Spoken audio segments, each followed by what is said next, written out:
Мен 16 жашымда келдим Кыргызстанга. 16 жашымда келип тамга окуганды, жазганды билбейт болчумун. Ошо тапшырдым. Биринчи класстан кирдим. Тамганы бир жуманын ичинде үйрөдүм. Андан кийин кичинекей балдардын арасында отурдум да. Биринчи класс элестетиңиз. Классташтарың болчу да? Классташтар.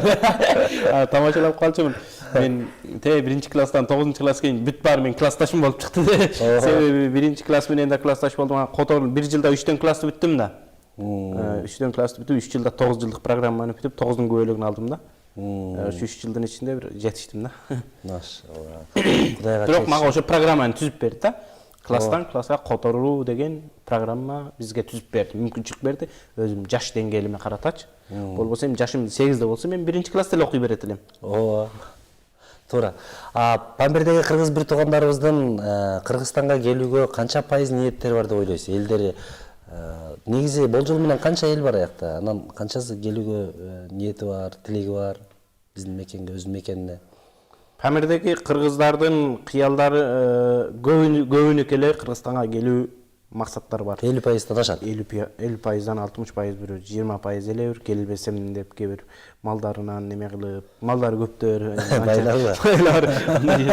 Малыбыз менен колхоздорун кыя албай, анан эми бир ал жакта кар жаап малдары көбөлдү.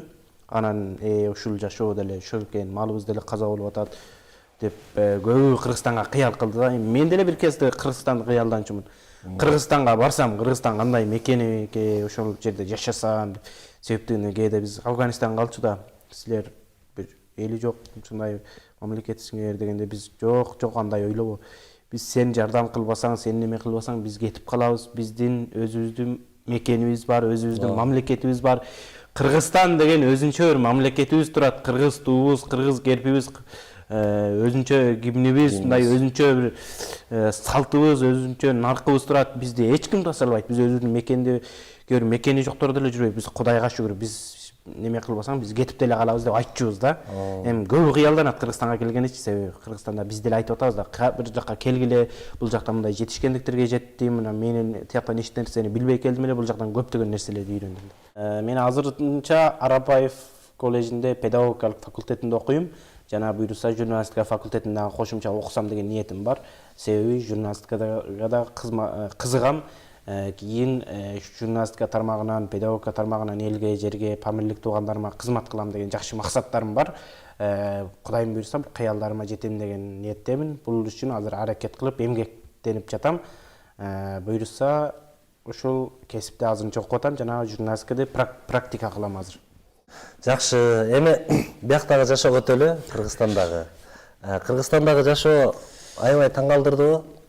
Негизи дегенде, мисалы биздин балким силерде мындай жылаң баш, жолугу жок жүргөн кыздар жоктур, или баягы кыска кийген кыздарыбыз жоктур. Азыр башында башка, эми 4 жыл болуп кетти да. Биринчи Нарында жашадыңар. Нарын, Бишкек бардыгы эле Кыргызстан. Кыргызстан бардыгы бирдей да. Эми бизде деген ачык-чачык кийинүү деген жок. Бардыгы өзүнүн улуттук кийим деген памирлик кыргыздар мындай көйнөк кийишет, узун кыздарыбыз, эжелерибиз кызыл түсте, ошо түстөрдөн айырмаланат. Эми бул жакка келгенде биринчи таң калганым, биринчи нерселерим ошол кыздардын мини юбка кийүүсү, мындайча айтканда, кыргызча айтканда жарым жылаңач кийинүүсү, чачтарын жазып жүрүүсү мага мындай таң калыштуу, мындайча айтканда жаман көрүнүш көрүндү. Коркунучтуу, жиркеничтүү. Эркек менен аялдын айырмасы жок экени көрүндү. Себеби биз андай жашоону көргөн эмеспиз да. Бизге бияктагы Кыргызстанда бир туугандарыңа бизге бооруң оорудубу ошо акыбалды көрүп? Акыбалды көрүп эми ошол жагынан эми бирок акыл үйрөтө албайм да, чынында. Мен тияктан келип акыл үйрөтсөм, балким мага терс сөздөр жагышы мүмкүн. Бирок эми боороритте эми кыргыздын кыздары мисалы тарых деле биз деле ошо мурунку тарыхтардын катарына киребиз. Ошондой кийинген болсо биз деле кийбейт белек. Мисалы ал кийингенди башка мамлекет кыргыздын кыздары ошол кийимди кийип атат, башка деле ошону кийип атат. Значит, бул башка мамлекеттин салты.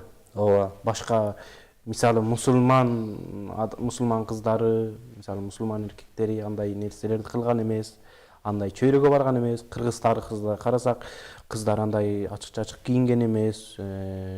Кадимкидей өздөрүнүн улуттук жоолуктарын салынып, улуттук көйнөктөрүн кийип, калышкан эми азыркы учурда улуттук кие албаса дагы өзгөгө ылайыктуу денесин жаап жүргөн, жоолугун салынып, татынакай жүрсө, бул нерсе мисалы мага оронгон кыздар, көйнөк кийип жүргөн кыздар мага татынакай көрүнөт. Сулуу эмне себептен мындай сулуу көрүнөт да.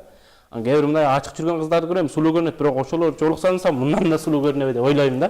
Себеби жоолук өзүнүн көркү бар, өзүнүн нерсеси, мисалы ар бир нерсенин сырты сөзсүз түрдө керек да. Мисалы бир шоколаддын эле сырты ачык калса ал бузулат да. Ооба.